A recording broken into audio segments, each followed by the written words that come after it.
Scott. I'm the General Manager here at REI Master. I've been with the team for 13 years, so I've been around the traps for a long time. Previous to that, my parents had a management right, so I do understand when people do phone up or they do ask for different features in our software, those particular situations, I can recall those quite easily. Today marks the next seminar in our seminar series. We try and run a lot of seminars throughout the year because we really truly believe one of our core values is that education matters. Okay? So obviously you guys coming along today, really important that you're here, you're willing to learn. Even if you take away one thing that you can implement into a business from what you learn today, your business is going to be better for that. Some of the other things, don't forget if you're watching the video online to subscribe. Also when you get home, subscribe to our YouTube channel. We're constantly uploading content to that channel. Could be seminars, it could be new features, it could also be how to do things within our software so you can improve the day-to-day operation of your business. Next of all, I'm extremely grateful for Kim and Naomi for coming to our event today. The team at Koncept Konnect have done a seminar last May with us. They're doing another one today, focused on sales and marketing solutions. I think you'll learn something from today. As I say, remember, take one thing away from today and implement it tomorrow. Talk a little bit about Kim. I've known Kim for a very, very long time. I won't tell me how many years, because that'll embarrass both of us. Kim actually had the building around the corner in Burleigh many years ago and has had a number of successful management rights over the journey, so she definitely has walked in your shoes. She's an expert at sales and marketing, and that's why she come about the Koncept Konnect business, which launched in 2013. She also had a stint here at REI Master back in the day. So if you've been speaking to any of our consultants on the phone, she used to do the same thing here, which we can all laugh about. But obviously the main thing today is that she's going to talk about her expertise. Okay? She's going to share some insights. She's going to tell you how to review your websites, your online presence, your social media presence, all of these things which are key to developing your business in this climate, and a lot of people underestimate the value of those things. So without further ado, I'm going to hand you over to Kim, and she's going to tell you, and at the end we'll have a question and answer session and just recap on some of the key components of today. Thank you. Thanks Scott. Good morning everybody, nice to meet you. As Scott said, I'm Kim from Koncept Konnect, and this is Naomi. She's going to sort of add a few little key points that I may forget to talk about when I do. So she'll just be chiming in when we need to. So we're just here to talk to you today about sales and marketing in general. So we can go to the next first, probably. So our sales and marketing solution, there's so much noise in the industry at the moment. As you as new managers or ongoing managers would be aware, there's so much technology. There's so many people doing bits and pieces of the consultancy. There's so many apps. There's online training tools. There's all sorts of things going on at the moment. And it's confusing out there. But I think the biggest missing piece to the puzzle is that all these entities have got to talk to one another. So if you're talking about your social media, if you're talking about your online distribution or e-com, and you're talking about your social media and sales, they've all got to talk to each other to maximise your sales and marketing opportunities and your efforts and obviously time and dollars spent. So I think that's what we're going to talk about today, and we're going to focus on some key points in those areas. Communication, obviously, so is the key, which is what we discussed. So you've got your sections, your sales and your business development. Obviously, that department is instrumental in researching and chasing and acquiring new business. The social department, you know, it's really about the presence online. It's just another platform for your brand, for you to communicate with your guests. And of course, then you've got your revenue or e-com or online distribution, whatever you want to label it as. It's got quite a few different titles these days. That's all about having a consistent online presence across all your channels and all your platforms. So really, and it's about all those areas talking to each other. Planning's a really important component. We've just talked about communication, but we also need to have an idea on what we need to plan. So this is achieved by examining past performance, your present bookings, and your future holdings. All those factors influence your planning, as well as external influences like events, climate conditions, environmental conditions can have an effect on your planning as well, like floods or droughts, fires like we've got currently now. So that can all lead to having the ability to change your plan. So your plan needs to be set up quarterly, but it also needs to be dynamic. You need to be able to change it and update it every month, because there's influences around your plan that you have no control over. There's just this little screenshot here. That's just an example of a snippet of our sales plan, so sales and business development, and that's sort of giving you an example of what that looks like. So obviously you have a plan for your sales, a plan for your revenue or your online distribution, and a plan for your social media. So that's key, really important to have that set up. So next thing, tracking, which is probably something to do with REI as well, but an important component they tell you about when you use their system. How can you market if you don't know who you're marketing to? One of the biggest things we see when we start working with clients, or new or ongoing clients, is they're not tracking their information well enough. You've got to make sure in your PMS system you're actually tracking email addresses, you're tracking postcodes, you're tracking market segments, that you know where your clients are coming from. You know what your target market is, and you know where your demand factors are. It takes 80% more time to find a new guest as well than it does to keep an existing guest. So it's so important to have that communication with your existing database and work on improving that. So ensuring you're recording information in geographic areas and all that type of thing, very important. Know your results. Who tracks their monthly statistics? Who pulls their reports out of REI every month? I mean, I'm sure you all do it. Yeah, good. That's good. Some people do that. That's great. It's really important because you've got to know where you're sitting in the market. You've got to know your results year on year, month to month comparisons. You've got to understand where you've got gaps in the market. You can't plan for the future. And when are your highs and lows, and what is affecting your business in the past if you don't prepare for the future as well. And so data is key, data is important, and without that you're flying blind a little bit. So obviously we've got an example here of a report that we sort of send to our clients at the end of every month. That's a snippet of that. So what we do is we set the results against the budget and then against the actuals. So year on year, month to month comparison. So the important components we sort of find for most people is the occupancy, revenue and ADR. And obviously we use SDR data as well. I don't know if anyone's heard of that, but that's like a benchmarking site that you can actually put your statistics in every month, and it'll benchmark against your concept. And sorry, Kim, just while we're on this one, I think it's really important to know what happened last year and the year before in context, because you'll see this is one of our properties in far north Queensland, and normally February is a pretty slow month for them because it's hot and raining and whatnot. Last year they had this year I should say, they had a boomer of a month, but it was at the cost of the Townsville floods. So it wasn't their normal market, it was housing displaced people. So next year when we come in and they have an absolutely rotten February, we can turn around and go, well, hold on, last year actually was a good month because of X, Y, Z. Whereas if you haven't tracked what actually happened and made notes, you're not comparing apples to apples, and it's been quite unfair for owners or investors to come back to you and go, well, why have you only done 50% this year and last year you did 92%?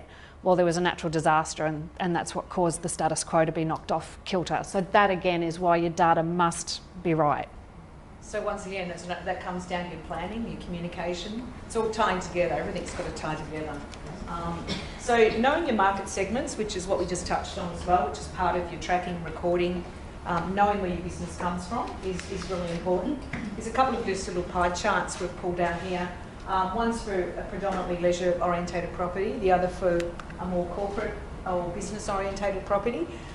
So it's really important to know what drives your guests to your property and what sources they're coming from. So once again, that's on looking at your results as well as recording your information is really important. why do we need to have social media and an online presence? I could ask this, or we get asked this often. I don't use Facebook. Why do I need to be on social media? Why do I need to have a social media presence? Well, it's all about branding. It's all about having another platform, right? You can't just work with one platform. You can't work with one market segment. You can't work with one supplier. It's about having lots of feelers out there in the marketplace so that your presence spreads as far afield as you can. So I thought, having a social media presence assists with connecting and building relationships with your guests, whether they're past or present guests or future guests. They might find you on there. They won't necessarily book as such, but they'll see you on there. It's about engaging. Nurturing guest loyalty and repeat bookings is a great tool for doing that. Encouraging direct. When we post, I think that a lot of people don't understand that social media platforms as well as blogging, website blogging, if you're doing it right, all those, what you're talking about should all push back to your direct website. So it's really about encouraging. So if you've got a social media presence and you've got, 20, 200 likes or something or other, so it's all about encouraging those likes back to your website, or encouraging those people that like and engage on your social media platforms going back to your website direct to book. So that's the important part of social media. So social platforms, which is what we just touched on. So Facebook's still the leading social media platform. I know there's been a lot of noise out there about Instagram and all that type of thing, but there's still 2.735 billion monthly active users on Facebook, and 30% of internet users use Facebook more than once a day. That's quite interesting statistic. I'm guilty. Yeah. There are 17.1 million monthly active users in Australia alone. And comparatively, Instagram has approximately 8.1 million active users in Australia, LinkedIn 4.8 million, and YouTube 15.3 million. Okay, so it is still a strong presence out there. This is an example of a Facebook campaign. We've done quite a few Facebook campaigns, set them up for our clients, and they've proved to be very successful. But successful in the fact that this campaign can be targeted, nutted right down to your target market. So you might have a majority of people that, in the 35 to 65 age bracket or something like that, and that their drive market. Yep. We can really drill that target market down, and then that target market that can then be pushed back to your direct website for bookings. So basically it's all linked to what your direct offer is at that time. And Facebook is a really big, like I just said, I use it, and I don't know how many of you here do. I have teenage children. I make the decisions about where we're going for holidays in my house, and I'm the one that uses it the most. So that's the demographic that's still using Facebook, while Instagram and Snapchat and TikTok and all of those are really big amongst all the younger people, a little bit younger than you and me, Kim. Yeah. But they're not booking the holidays. Mums and dads are, and they're the ones using Facebook. So don't let people tell you that Facebook is dead, gone, whatever. It's not. We're the people making the decisions in the household. Yeah. The kids think they are, but it's actually me. Actually us. It is me. Well, actually, there's more women users of Facebook, I think, than there are of males. Massive, yeah. Not being rude. Yeah, sorry, thanks. Middle-aged women use So rude. Facebook's probably the highest percentage. Yeah. So, obviously, they're the decision makers, as we said. The money holders, and, yep. Yeah, all that type of thing. So that's actually important. So on the next, social communications is really important. So as we discussed earlier, communicating with your database is of utmost importance. So obviously newsletters, basically EDM is the name, the formal name for it, but newsletters to your database, that's why it's very important to record and track all that information into your PMS system. So you can increase the numbers in your database. Post-stay emails is another great tool. That's also really good in engaging guests that have stayed previously and encouraging reviews, them to write reviews, information to be sort of written, giving them promotion codes for return guests. It's a great way of communicating with the database. And obviously reputation management's a big thing now, and even bigger now because it's not just on TripAdvisor but all the OTAs, you can write reviews on there, and it's becoming more and more of a Deal closer, the reputation management for people that are shopping around. You know, they might look at your reviews before they decide whether to book at your place or the one down the road. That's what's going to convert them in the end. There's just a couple of examples for a property we work with in New Zealand, and that's a thanks for staying flyer as well as a snippet of one of their newsletters. So just giving you an example of some great tools that can be used from a social perspective. Next. Being visible in a digital world. So this is all about your bookings, isn't it? Mm-hmm. So this is probably one of the biggest changes in the market that I've seen, being in the industry quite a long time. Everything's digital, everything's online, if you don't have a really strong online presence across all your platforms, not just your e-com components, but across your social as well as your sales, you'd be missing the boat. You're not keeping your head above the water in the comp set. So you've got to build and maintain your visibility. So you can't just set and forget as such. Your listing will only remain to be visible if you're using it. So that's just taking part in promotions and campaigns, not just on your direct website, but via the OTAs or the online agents as well. Making sure that your listings are as good as they can be. So that's with your images and your descriptions. And obviously, which we come down to, consistency is another really important component. We see a lot of properties or new management that come in, they've got different information on all the different sites. So if you're shopping as a potential guest and you go in and you see all this different information on different sites, on booking.com might have information, and Agoda might have something totally different or different images, there's going to be confusion about room types, room categories, facilities, location, all that type of thing. So it's super important to have a consistent message across all your platforms. That's your social platforms, as well as your e-com platforms, and as well as your own website, as well as any contracts or wholesale arrangements you have. So that's probably one of the most important components, I think, that you need to have. So can we quickly ask a question in regards to OTAs? And you're saying everything should remain the same. So, for example, if you give one of the OTAs a lower price or a higher price, is there anything around that? Or pricing is completely different. So this is more so image and your content.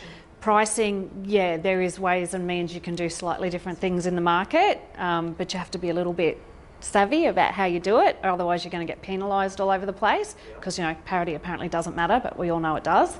So this is more about your image. So if I go to booking.com, I should be seeing the same room photos as what I'm seeing on Agoda, Hotel Network, no matter where I am, because then there's no confusion about, well, is that a double room or is that a double room? I don't know. Yeah. Images, room categories, descriptions, terms and conditions. Yeah. They're probably the main things that need to be consistent. Pricing we'll get to. We'll get to pricing. But, that's another whole different area. Of Pandora's box. Pandora's box, totally. But that's got a lot to do, the pricing and your parity and all that, as we said before, has got a lot to do with your planning and your management of that. And then you won't be sort of doing so many knee-jerk reactionary type situations to your rates. But it's all about being a little bit clever and strategic in that area as well. So how do you look online? So that's what we've just really talked about on the previous slide. But it's really important to have a look at how many room types and rate plans that you have out there on your channels and on your direct. You've got to keep it as simple and streamlined as possible. We see so many people that have got, we start working with them, they've got, 1, 2, 3, 4, 5, 6 and 7, minimum stay rate plans and 6 room types. So it's just the client or the people shopping online getting patient with that. So it's to simplify the categories and rate plans as much as you can is the better way to convert bookers online. It's really important to know your seasons and your specials. We send out an event calendar every month and it's updated every month.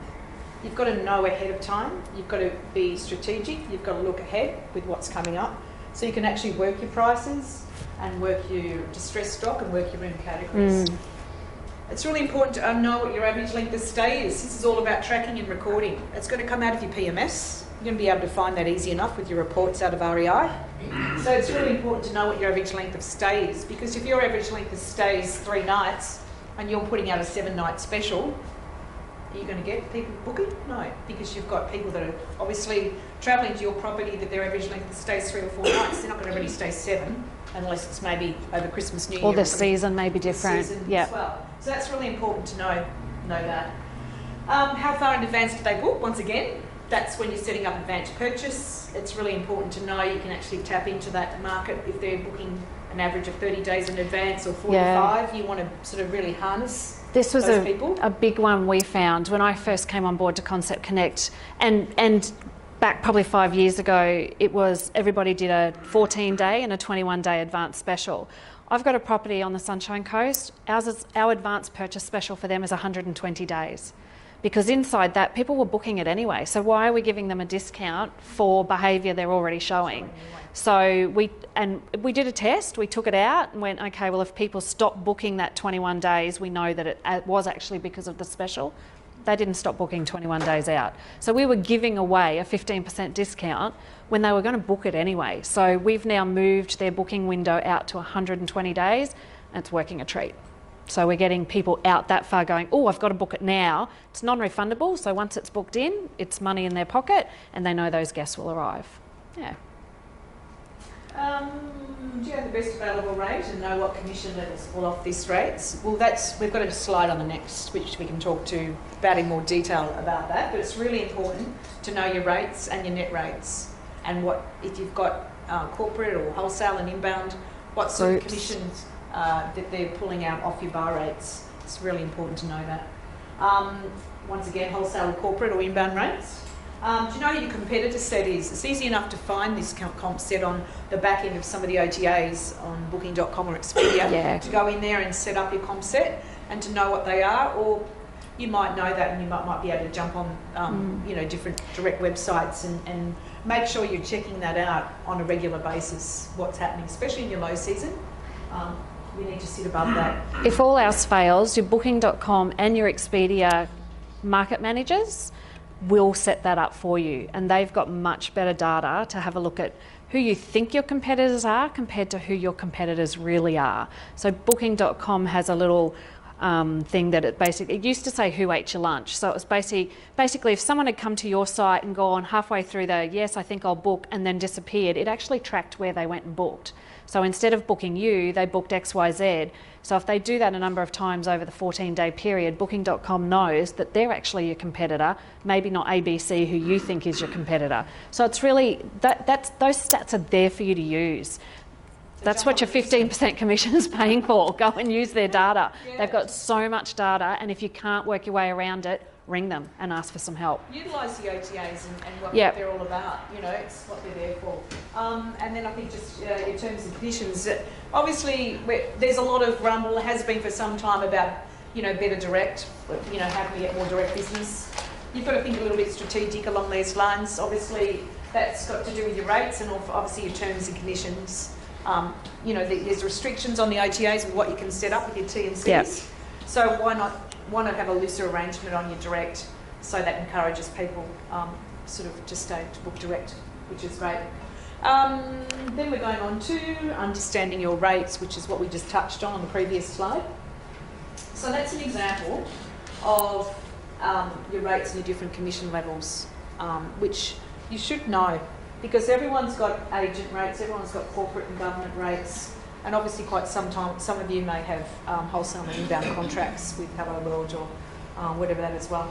So it's really important to understand your rates and know how they will fall down under your rate matrix. So they're just different commission levels. You need to set that up and make sure you understand what your net rate is. And if you're dealing with wholesale or inbound, I was at a seminar last week where someone in the crowd brought up that they had been asked to sign a contract where I think it was an inbound operator, wanted 48% commission. Don't sign it. Go back to that 48%. People will try that, and guarantee you the world, but 30% would be the maximum I would ever go to, and even then it's only when we know there's going to be quite a bit of production. And that's preferred, usually preferred. Absolutely, yeah. Which is usually have to pay for that extra with advertising. Correct, yeah, So but there are cowboys out there saying we're going to provide you with this many groups coming in from wherever, but we want 48, 45, 42%. Don't sign it. You don't have to sign it. You can negotiate it, and if they won't negotiate, walk away from it, because that's ridiculous money to pay someone to bring business to your hotel. Yeah. Oh, there's a little picture. Oh, there's my little picture. Forgot. Yeah. It's an example of a rate matrix that we do use for our clients. So it gives you an example of knowing, obviously the yellow line's the bar rate, and obviously you see the different commission levels falling down off that for your different room categories. So this is an example of something that you should be setting up and actually knowing what you're doing. I mean, it's even really handy if you're wanting to run some deals in your low season, say on your studio apartment, and you know with your commission of 15% and your 10% that it's going to come off at 30% off your bar. So you need to know what your net is, okay? So for example, for that, in your 2-night minimum, it's 105, okay? So you need to know, okay, on 105 on a 2-night minimum, is that, am I still going to make, or my owner's not going to jump up and down, am I still going to make money out of that? So you've still got to work backwards a little bit from that. So you're looking at your net rate, which is obviously a 30% rate, okay? So you don't want to go much lower than that. And then you work backwards off that for your sell rate, and then you need to look at your comp set as well to make sure that your bar rate's not ridiculous. When you're sort of and it's really important if you have corporate or inbound or wholesale, which even in a leisure market you should still have a little bit of that, because it's the bit that keeps you going when the leisure market isn't coming. Your bar rate should never be below that, because if travel agents get online and find you cheaper in the OTA marketplace than on what you've offered them as an extra special direct rate to be negotiated, they're not going to be very happy with you, and they're going to start pulling that customer away. And I've said, quite a few of our clients do this and don't think. I mean, if you're part of that Hello World program as an example, you could be paying anything up to $3,000 to be part of that program. So it's not something that you want to undercut. No. Yourself, if you're undercutting that rate by your dynamic pricing, or if you are that quiet, then you need to push that out to your wholesale agents as well and give them that same opportunity to have that special offer. Oh, she moves. Oh, there we go. Photo of the day. I dance as well, you know, when I do So sales and business development is another component of their whole umbrella of services. So people go, well, you know, but I'm just a leisure market. I'm leisure property orientated. I don't need sales and business development, but you do, basically, because sales and business development covers all markets. It covers wholesale and inbound markets. It covers what corporate markets there are. And believe it or not, there's a lot of leisure properties that do get corporate big bookings, and more so now, because a lot of corporate bookers are actually coming for work as well as either leisure or FIT, you know, visiting friends and family. So the market is changing. It's not just a straight corporate booker. There's also groups, MICE, like if you've got a little conference area, meetings and events, sporting groups. So, you know, there's opportunity to increase your spread of business and your spread of market segments by having a component of sales and business development. So by doing that, we actually usually do a footprint, especially if it's a corporate business or a city property. So a corporate footprint's like looking at other businesses close to your property or hotel that will give you business, you know, by actually having, if it's Telstra or something like that, and we bring clients in. We do it the old-fashioned way, on our feet. We don't get on Google and have a look around what's around you. We send somebody else out, and they walk around and they take photos of every single business within a certain kilometre radius of your property, and then we go out and basically scout all those businesses. Yeah, business development is a little bit old-fashioned the way we do it, which I think is a good thing because it works. It works, yeah. And I think it's probably a good thing to have that sales and business development component that way inclined, because there's so much. People get sick of getting emails and, you know, that type of thing, get bombarded with them. So I think telemarketing's another area that we sort of work in as well. That's really important. It's all lead generation. So you've got to look at everything as an opportunity for business, whatever it may be. Obviously, there's trade shows that we do mainly for corporate, so BTTB and EANs and that type of thing, which you can actually be a part of. We talk to procurement managers, which is your travel management bookers, and regular communication via our database. So we have a huge database of agents and past guests and whatever. So we sort of communicate with them as well. And we have representatives in all states, so we're national, which is great because we've got girls on the ground. So that's a lot of face-to-face meetings, product updates, that type of thing that we do, and we do talk to people a lot. So just some key thoughts from a sales and business development area. It's really important to think outside the box. Looking at everything as an opportunity, as I said on the previous slide, to sell. Like there might be an event partnership. You might have a small event area or a club down the road that does events. Well, you might want to partner with that because it could bring you some accommodation components as well. Venues, restaurants, tourist attractions. There's all sorts of opportunities. So think outside the box. Don't just think of yourself as just accommodation and you just get all your bookings via booking.com or Expedia. You've got to sort of look outside that box and look at opportunities. Keeping up to date is really important. We get all sorts of developments and local news and all that type of thing, you know. As an example, the Cross River Rail project in Brisbane, keeping up to date with that has given us opportunity to, with some accounts along and shorter stay accounts for our Brisbane properties. Absolutely. So, obviously we look who won the accounts for that project. So it's about thinking ahead and looking at what's coming up in your area. That might be an opportunity for you to tap into. Building relationships is a big thing, you know, with government bookers, inbound tour operators, travel management companies, corporate procurement I never say that, procurement managers. Keep communicate with them face-to-face with quarterly reviews, which is what we do with product updates with a lot of them. Newsletter communication and keeping the hotels, so the hotels in our group are at the top of their mind because we're sort of talking about them all the time.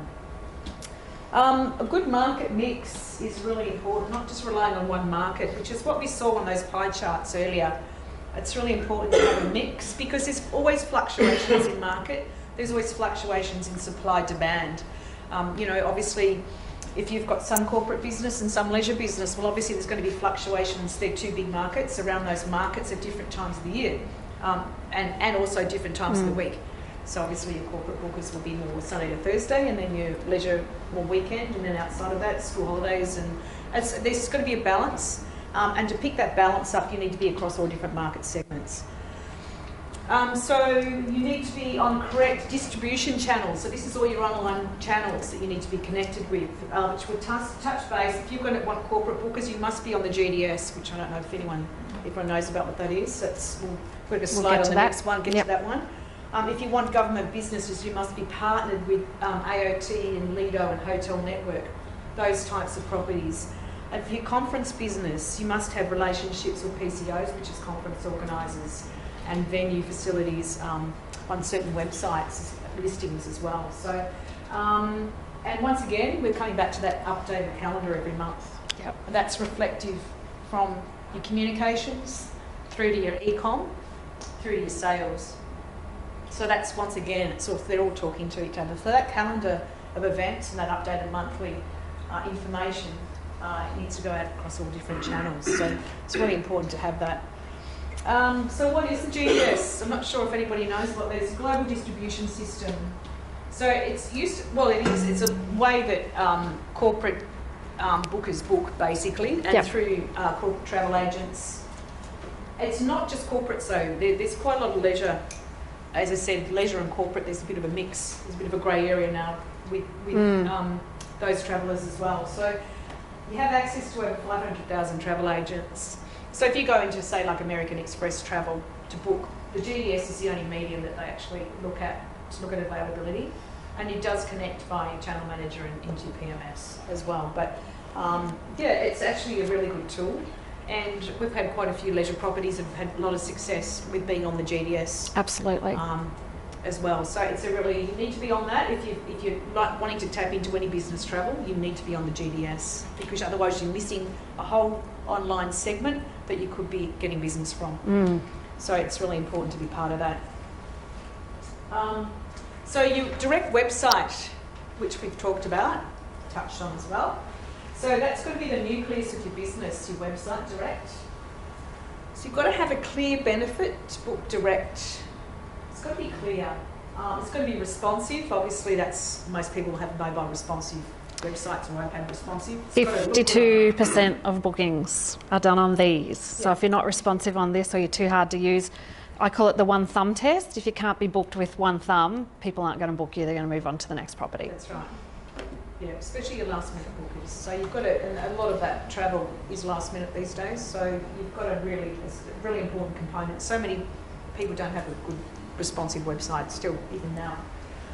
Great images tells a story. You know, images, as we said, whether it's on your website, whether it's on all your e-com channels and your ATAs, images are huge. You've got to have great images. Lots of information, as much information about your property and the location, as much as you can get. 3 clicks to book. Really simple procedure. Like you don't, somebody's going to have to click 5 to 6 times different pages to get to convert to book. Your call to action should be no more than 3 clicks to book direct. This is all direct to your website. Obviously exclusive offers. You can put on your direct website whatever you want to do. You can package up whatever you want to do. I can't believe that so many direct websites don't have a great package out there. It's easy enough to put that together, and it should be better, totally better than what you've got on your ATAs.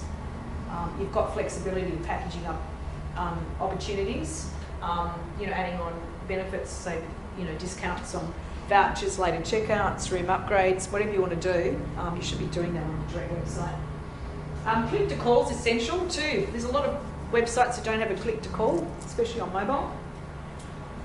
Google Analytics, you've got to know where your business is coming from as well. That's all about your tracking, again, which we said. You've got to know, if you're going to market, you've got to know who's looking at your website, what pages they're looking at, where they're coming from. Easy enough to set up in the back of your website, so you should definitely have that.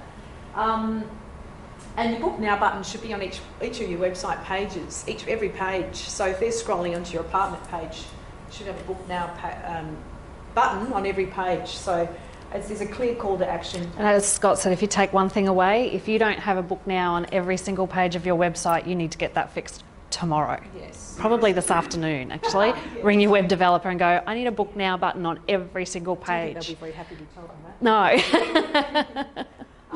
Next tab, so I think that's just a screenshot of what analytics looks like. Google Analytics, that's just like a report. So you can see on here that it sort of tells you where people are coming from, what pages they're clicking on, etc. This next one's a really clear call to action for a website in Brisbane. So you can see what we're talking about with click to call, book direct and save, features nice and clear and clean. That's a really good example of that great homepage, basically. We'll still come back to that one. You've got a telephone number. That's a big bugbear. I know when I talk to my friends, I can't find the telephone number for the property.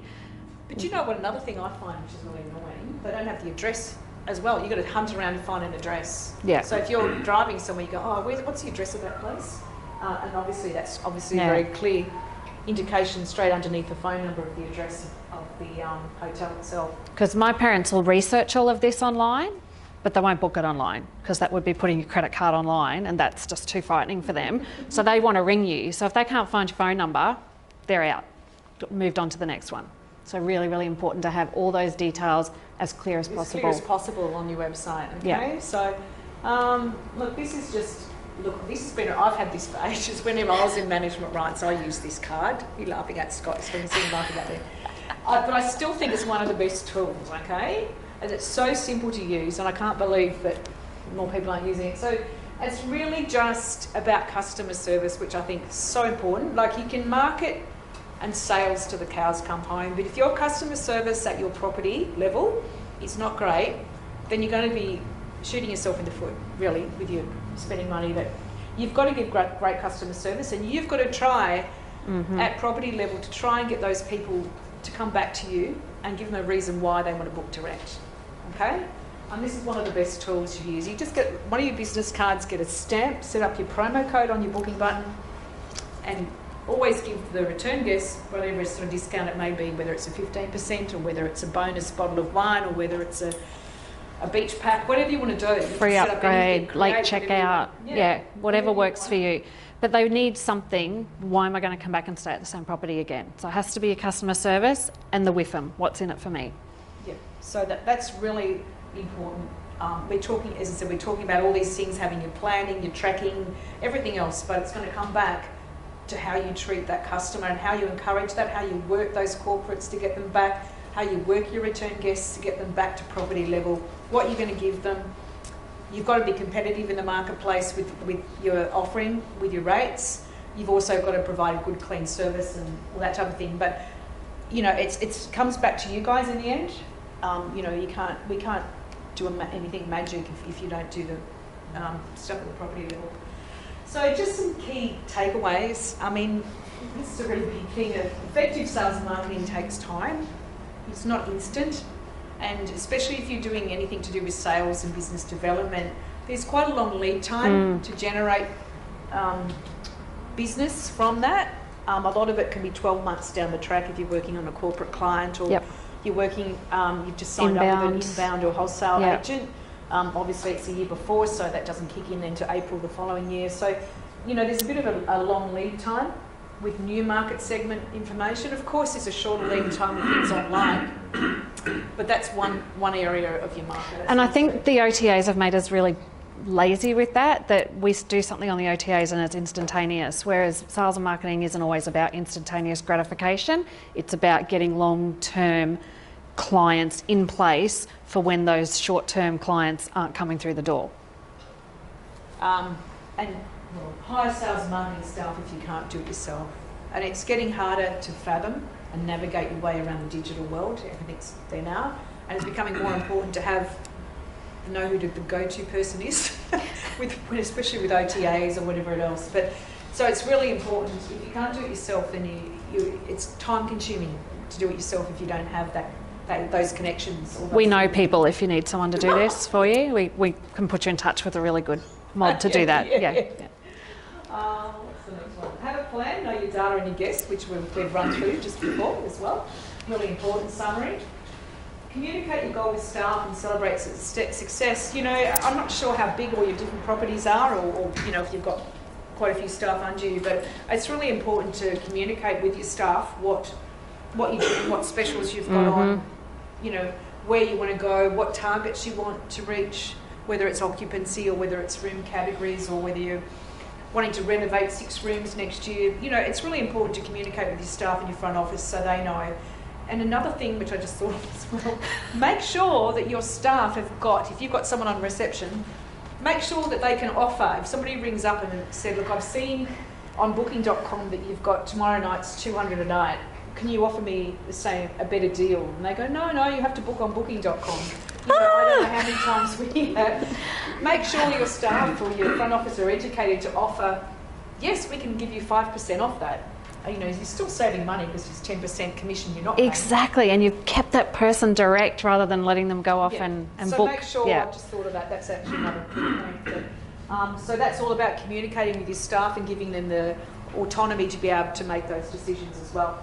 Benchmark your stats, which is what we've discussed. You need to have your reports. You need to know where you're sitting month on month, year on year, fluctuations in market, events, floods, fires, you know, you name it. You need to know where you're sitting in the marketplace. And you can do year on year in your own property, but to benchmark it against STR is actually putting you out there in your concept. So it's actually really good to drop your statistics into that as well. Train your staff? Well, I just said that, didn't I? Train your staff. Train your staff. Yeah. Trial and error. Some things work and some things do work. So don't expect everything to work. You might put a deal on and it gets nowhere. You might put a deal on it and you get lots of traction from it. Like Naomi, you just did one that worked amazingly well for a property. Which I'll come back and talk about OTAs and pricing in a minute and give you this little story that we've just talked about. Actually, I think that's our last one before our next Yeah. Questions? Oh, I'm monitoring sales conversions. Yeah. It's about measuring things. Don't just do it and go, well, did it work? No one knows if it worked or not. Will we do it again? I don't know. Let's give it a try. Did it actually work? What did it improve? And then tweak it to work better the next time. Try again.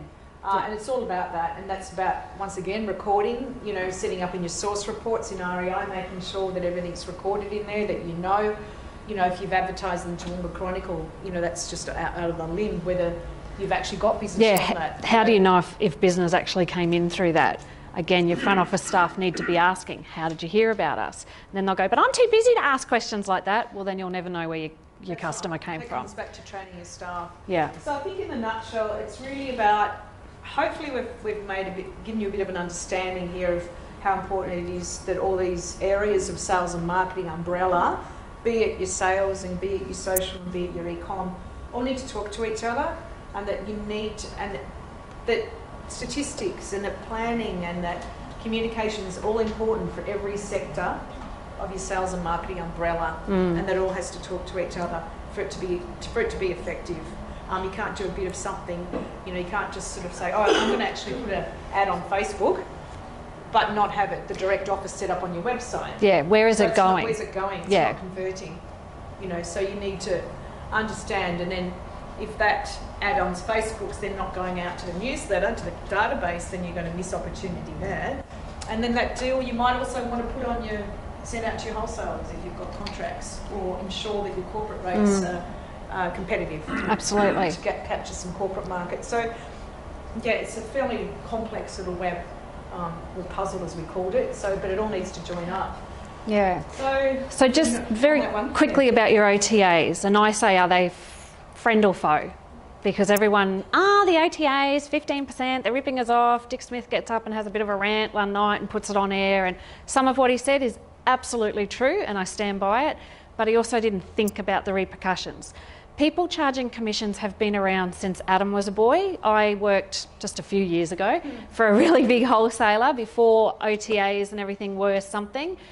You had to pay to be part of our program, and we were the biggest wholesalers in Australia domestic market. You had to pay nearly $5,000 to be part of our program per year. Now, I am going back 22 years ago, and on top of that, you then had to pay us commission every time your hotel was booked. So that was happening 22 years ago. And the commission was 25 or more. Thank you very much. Yeah, that's right. So all that's really changed in today's market is the delivery is different. Okay, yes, Booking.com, Expedia, whatever, we can all whinge and moan about them, and I do, don't get me wrong, I absolutely do have a moan about them sometimes, but they're also there for a reason. I can't spend $12 million a month on marketing to a worldwide audience. I don't know if any of you here can, and if you could, you probably wouldn't be in this seminar now. So it's not available to you. So it's about using and abusing them and using their data and using their platform to get your message out without it costing you more than 15%. And there's even studies around now that show that you getting a direct customer can sometimes cost you more than that 15%. So it's important to really have a balanced outlook on that, because I've had a client say to me, shut down the OTAs, I'm not going to deal with them anymore. And I just went, so you're shutting the hotel? No, just shut the OTAs. And I said, so you will need to shut your hotel, because how are you going to get business? The old business model used to be 30% OTAs. That was your benchmark. I'd love for anyone to show me someone who's it's not 50% or more that you're relying on the OTAs. And that's okay, because if they're bringing you business, it's business that you didn't have prior to that. So the property I had up the coast, I've got one up on the Sunshine Coast at the moment. November's a really slow month on the Sunshine Coast, because you're kind of in between September school holidays and your school holidays. And he said to me, oh, Gnomes, what are we going to do? I haven't got enough bodies in beds, blah, blah, blah. And I said, well, let's run a last minute special. And he said, yeah, but I don't want to drop my rate too far. So it's that balance between occupancy and ADR. He's still got to make money. There is no point in selling a bed that you have made no money on, because you're not going to be happy because you can't eat. Your owner can't eat and pay the bank, and no one's happy. So I said to him, okay, we might be a little bit sneaky, and we manipulated some rates and put a last minute special on the OTAs for November, December. Lo and behold, he said to me, we actually extended it for an extra week, and it did okay. We got probably 20, on booking.com we got about 25 room nights out of it for the month. Expedia we got about 5, and his market is more booking.com, and direct we got about 8 room nights for the period that we actually ran the sale in. So not huge, but more than he had prior. And because we manipulated the rates a little bit and were probably a little bit sneaky, and I can't divulge, you know, secrets like that or Kim might shoot me. So we did that and it worked, a treat, but he was like, oh, I didn't really get many room nights. Well, when I looked up his stats, last week, from Monday to Monday yesterday, he actually took 60 room nights for booking.com in a week. Because what running that special did behind the scenes is bumped him up all the rankings. So people who were looking for next year, suddenly he was on their radar. 60 booking.com bookings in November in a week for him, when I went back and looked at his stats for the last couple of years, unheard of. So although we might not have done as well as we wanted to do for the November slow period, we've already put things in place for the next 12 months. So we've decided to run that again this week. And he goes, oh no, don't turn it off, let that go for another week. And then, you know, so, and we've got blockout periods in it, so they're not being able to book Christmas and New Year. They can't book Australia Day weekend, but it's just, it's pushed him to the top of the ranking, and that's what you're fighting these days. And there's no actual algorithm to get around that. You just have to find the ways to tweak it. Now I'm about to go to another property and see if we can almost replicate that, and that's what it's about. It's for us, it's about testing things. Does it work in this environment as compared to that environment? But back to your pricing, parity is the bane of everyone's life. You should be allowed to sell your room for whatever you want to sell it for, and I'm an absolute firm believer in that. But in this modern world, it just doesn't wash. You can do what you like on your direct website. They will shop you occasionally, and you might get a nasty little phone call from Chris Closey on the Gold Coast. I'm sure he won't mind me saying his name. Oh, he is, yes, you're right. But yeah, so you might have got a Chris phone call and gone, oh, Naomi, what are you doing? You know, your price on your website's this much cheaper. And I'll go, yep, I know, but I'm offering this. It's not the same as yours, so therefore parity doesn't matter. Packaging. Yeah, and he'll put his tail between his legs and run off and go, okay, I tried. The important thing on the OTAs with parity, and, you know, should I offer a different price on one other than the other? No, because while they won't, the way they'll penalise you is you drop in the rankings and you won't be seen. So if you're doing really well with booking.com and getting great rates and you go, you know what, they give me most of my business, so I'm going to drop their rate a little bit but keep Expedia the same. Expedia shops that 7 times a day in all different markets, and they'll go, well, they're not giving us the same deal, so we're just going to push you down here a bit more. So you're still on there. You're still visible if someone really wants to search for you, but you're not going to be seen up on page 1. And does anyone know what's on page 2? Dead bodies, I don't know, whatever you hide on page 2. So it's about keeping that parity so that they're both up there. Running a special. I quite often run specials for my clients where I actually don't want people to book it because it is too cheap. So you put on stupid terms and conditions and whatnot, but because you're running the special, the OTA picks it up and goes, oh, they're doing something on our platform, your rankings go up. So it's about being smart. It's working smarter, not harder. The 3 that I would always make sure are in parity is Agoda, and they are coming up in the domestic area. Any of you have had good old Sam knocking on your door? He is still around. So Sam will be knocking on your door telling you how big Agoda is going to get over the next 12 months. It definitely is going to grow. It cannot, with the amount of advertising they're doing, people actually know who Agoda is in the domestic market now, whereas 6 months ago people would go, who's Agoda? Unless you were from Southeast Asia or other Asian countries. Booking.com and Expedia, those 3, they must be at parity or you are going to be continually on the back foot with how visible you are. I think you miss... Oh, sorry, My question is, for example, let's say we recently did some packages and our 5-night rate might have been, our rate was $1,000 for the... right. Night.com might have been $800 and then Expedia might have been $600. What I'm trying to understand, I understand we're trying to grab that particular market, so Expedia, or if in the case would have been booking.com. But should we have our rates so much higher than no, yours should be lower, definitely lower. On your direct, it should be lower. Yeah. So you're saying we should, because I thought that by us being higher, then we're trying to encourage the booking.com or say booking.com to we're saying to you, look, we want to work with you. No. Definitely your direct should always be lower. Always lower. We have a standard, if it's not minus $10 a night, it's 10 or 15% per night, and your booking.com and Expedia should be equal and a little bit higher than your actual direct rate. Absolutely, you should be lower. If you're being smart and strategic, you'll still be going to run promotions on Expedia and booking.com as examples, right? Which will still get you their business. Still get their business. Yep. But you still want to encourage that direct business as well. So by offering a better rate direct or packaging or whatever you decide you want to do, people will shop around. You know, the journey, the customer journey, they will probably go onto 6 or 7 different sites before they book. So they'll always go and check your website. Yep. So and it depends how much they like your website, whether they'll book on your website and what deal you've got. But how easy it is to book and how quick it is to click through. So per night, just to grab a number, if you were $200 a night direct, that's what you wanted to sell a direct room for, and you're comfortable with that price, it makes a bit of money for you, makes a bit of money for your owners or investors.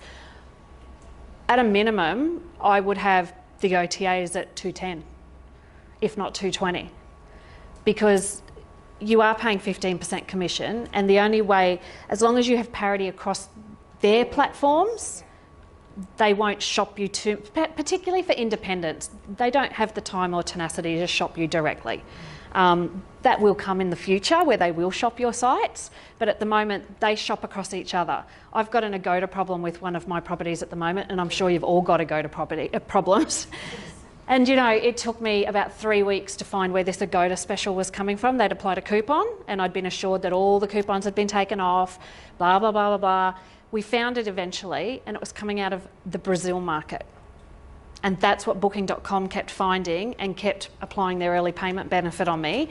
And I'm going, stop it, because now I don't have parity and I'm losing my Expedia business, and Expedia was my top client across the OTAs. So all of this, one person putting a discount coupon for 6% on their own commission was causing my whole market to be out of whack and lose business. So sometimes something you've got to drill down, it's something that you haven't actually done, but it's obviously the OTAs are doing behind the scenes. Yeah, so it's coming out of the Brazil market, and it'd pop up about once every 4 days, and Booking would find it, shove me down to the bottom again, and then Expedia would go, you're not giving us the same prices. And I'm like, oh my God. Yeah, so no, keep your direct prices should always be slightly below the OTAs. Yeah. Never sell the OTAs below your direct price. Always have a good package on your direct as well. Yeah, something that you don't offer to the OTAs, because there's no apples to apples, oranges to oranges then. Yeah. You can't set up packaging on OTAs. Yeah. Like an value-added packaging, that's what I'm talking about also. Yep. I really battle with the genius booker or the kind of thing, and the more I say let's switch that off, it's like saying switch off booking altogether. Yep. How do you deal with, okay, so you've got booking prices, you've got your price just slightly below. Yep. But now booking comes up 10% lower, which is now lower than your price. So that's where we use, how far will I have to go back? Okay, so this little diagram here, for my clients, I now have an extra bit that comes out here, and it has all the different private sales. So you've got Genius, you've got Expedia members, and you've got a Go to private sale. And I have all of them marked out the side, so we can see what the discount is going to come down to and whether or not it's sustainable. So we've just had this issue at a Brisbane property where she is part of Genius and does very well out of Genius, but had all the room types in Genius, and they wouldn't let me take one out, because once you sign a Genius room up, that's it, you're done. So we sneakily redid a room type and took one off, and that all balanced it out. So she does really well with Genius, because they're actually coming on signed in as a Genius but now booking a 2-bedroom apartment which isn't a Genius room, but they're seeing it because they're a Genius. So to answer that question, you've got to set your rates knowing that that extra 10% is coming off. So it's about cushioning that amount in there. And for some properties, Genius isn't worthwhile. It really isn't worthwhile. Some it is. Yeah. So in our portfolio of properties, I would say I've got about 30% on Genius, 70% are not on Genius. Yes, you turn it off and they'll tell you, you can't turn it back on for 6 months. If you have the right relationships in place, you can normally get away with 3 months if you suddenly go, oh, this is really affecting my business. Expedia members is the same. Well, actually, I don't find them the same anyway. Genius is actually qualified. You have to meet certain criteria to become a Genius booker. It's not a lot, but you do have to meet a qualification. Expedia, you jump on their website and goes, hey, put in your email address and you're a member. So yeah, we work on another rate matrix out the side that actually sets up all our rates to go, can you afford to be on these? We look at how much of your business is coming through Genius, which you can do on the extranet on booking.com. And if it's a lot of your business, then you need to manipulate what room types are on there. And if you're not getting business through Genius and you're just getting a few that are taking huge commissions off you, get out of it, turn it off. Yeah. Same with Expedia members. The other thing Expedia members may not always tell you is they will actually compromise with whether it's 10% or not. I'll get killed for telling you this here today. Don't tell them I said it. If you really argue the point and go, I can't afford to give another 10% discount, you may get a counter offer back to that. I can't promise it'll happen, but they are, whereas Genius is 10%. You can't change that. It's all done out of Amsterdam. That's right. It's all done out of Amsterdam. So can't be changing that. That comes down to knowing what your net rate is. Really, that's what we were saying earlier. We're working backwards from that 30% net rate on that, and then working backwards off that to what your bar rate is, and then looking at your comp set. So you've really got to drill down your rates. If you're just, and plus obviously if you reduce your last minute rates, which some people do, which is great. But you've got to bear in mind if you've got a deal out there and if you do have Genius set up, that's going to come off what reduction off that bar rate you're putting on your channel manager when you're quiet. It's still going to come down off that as well. It is a minefield. Yes. You've got to understand that. So starting from scratch and having that plan and knowing exactly what your rates are and what your set is what's of utmost importance. Yeah. Because you can put deals and campaigns on, but if you don't have a plan and you don't know your calendar and what's coming up, then you're going to be, as I said to you, shooting yourself in the foot because you're going to be undercutting your rate more time. 9 times out of 10. And is it stackable? Is there the Expedia members? You can unstack that from other deals, but Genius you can't. If you've got Genius in play, whatever deal you offer, a Genius is getting another 10% discount. Whereas Expedia, you can go, no, I don't want that stacked. Are you on package pathways? Really important to get the North American traveller, because I hope there's no Americans in the room. I am married to one, so I'm allowed to say it. They want to get on one website and book the whole lot. They're not interested in shopping around like us Australians do and go, oh, I can save $2 if I go on that website. They just want to get on and book car hire, accommodation and their plane flight, and then worry about the rest of it when they get here. So package pathway on both Expedia and Booking.com are really, really essential in some markets, but don't have it on every market.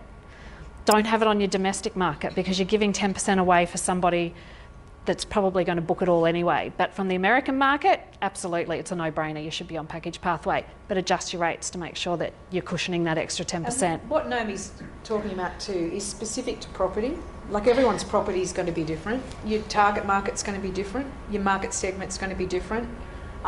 Your rates, your average length of stay is going to be different. So there's no blanket solution that we can give you. It's about customising a plan and for that product that you are selling and knowing where they're coming from, knowing where you need to market to.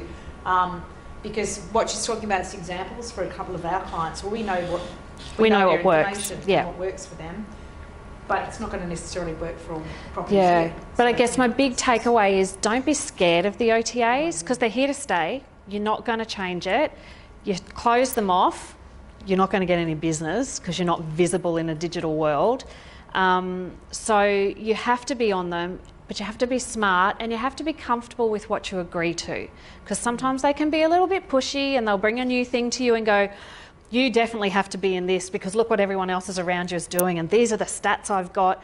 That's all well and good, but are you comfortable with it? If you're not comfortable with it, don't do it. Agoda's got their guaranteed growth program or whatever it is. We've done that for a few properties.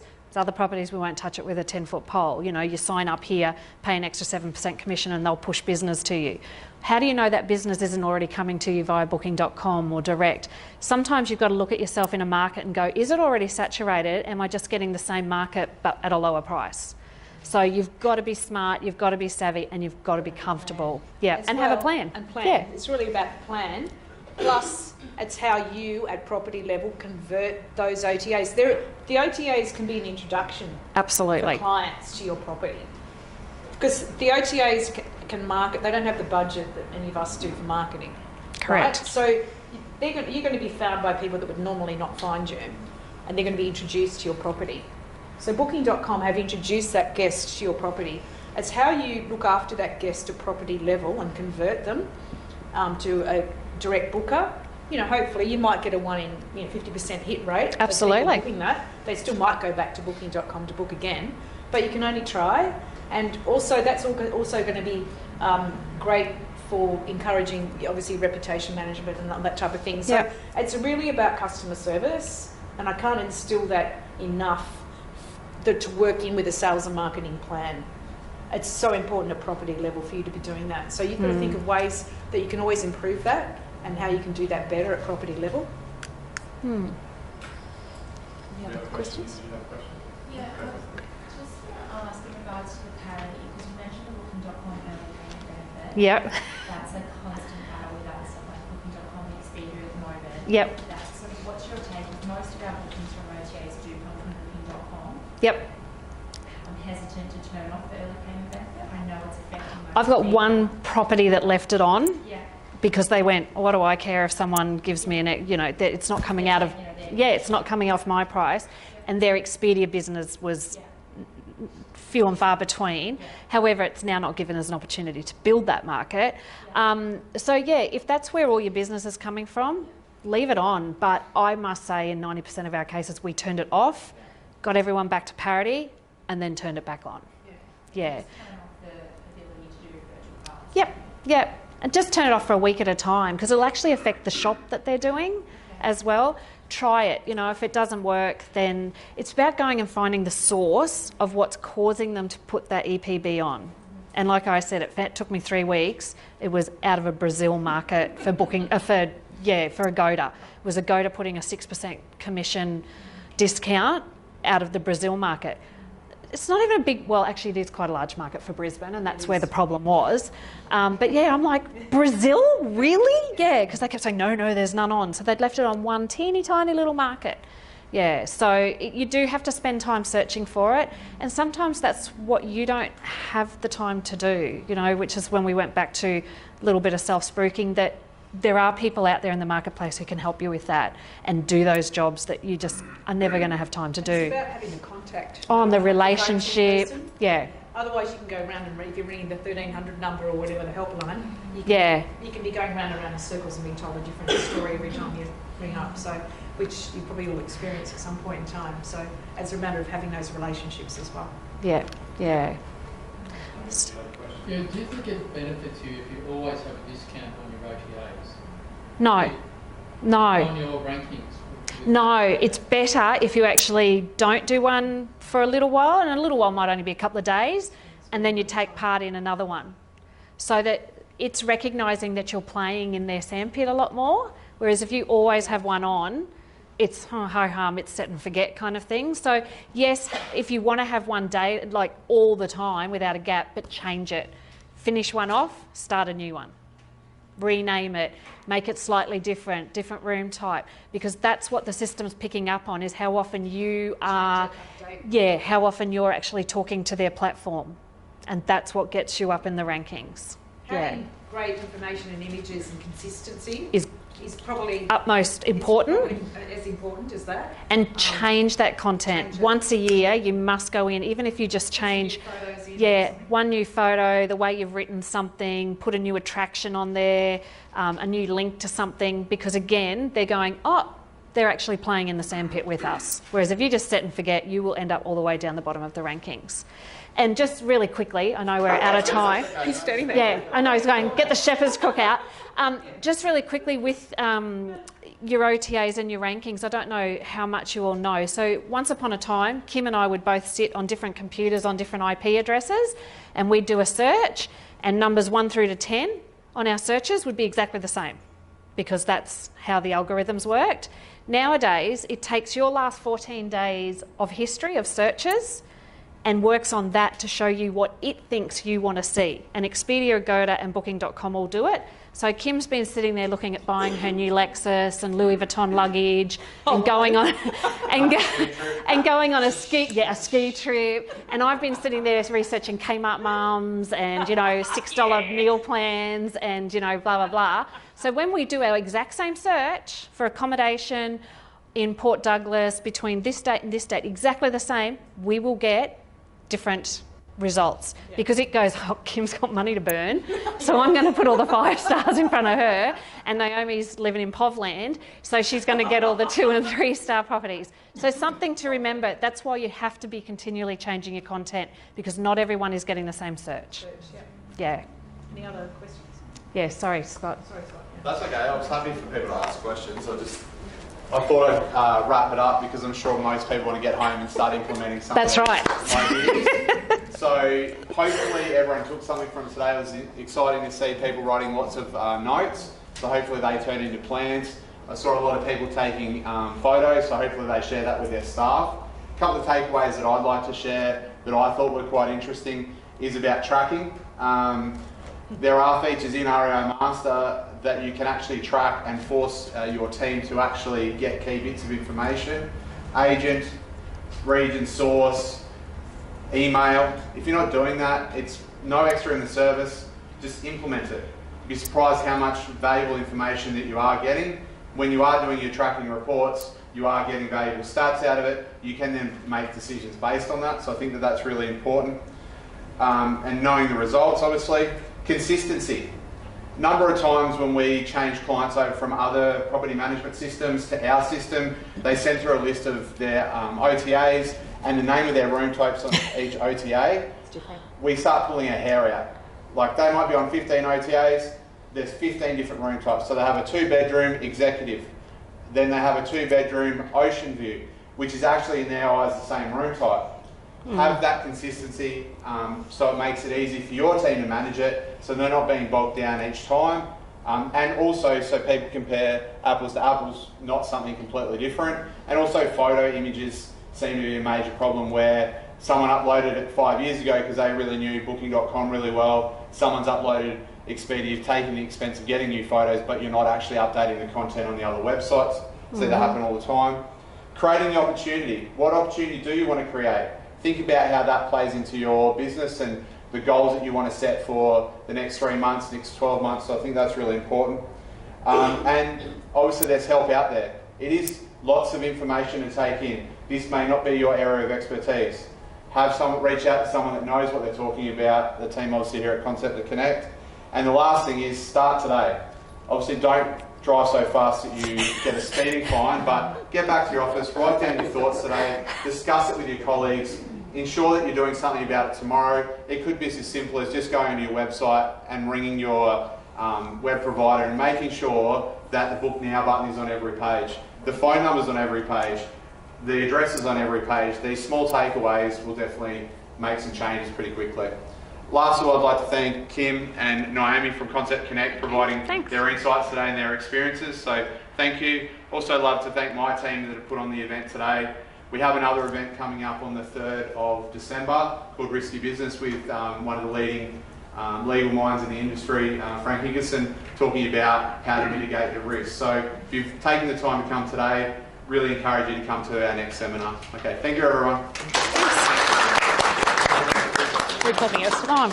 Thank you. Yeah. Yep. Kevin.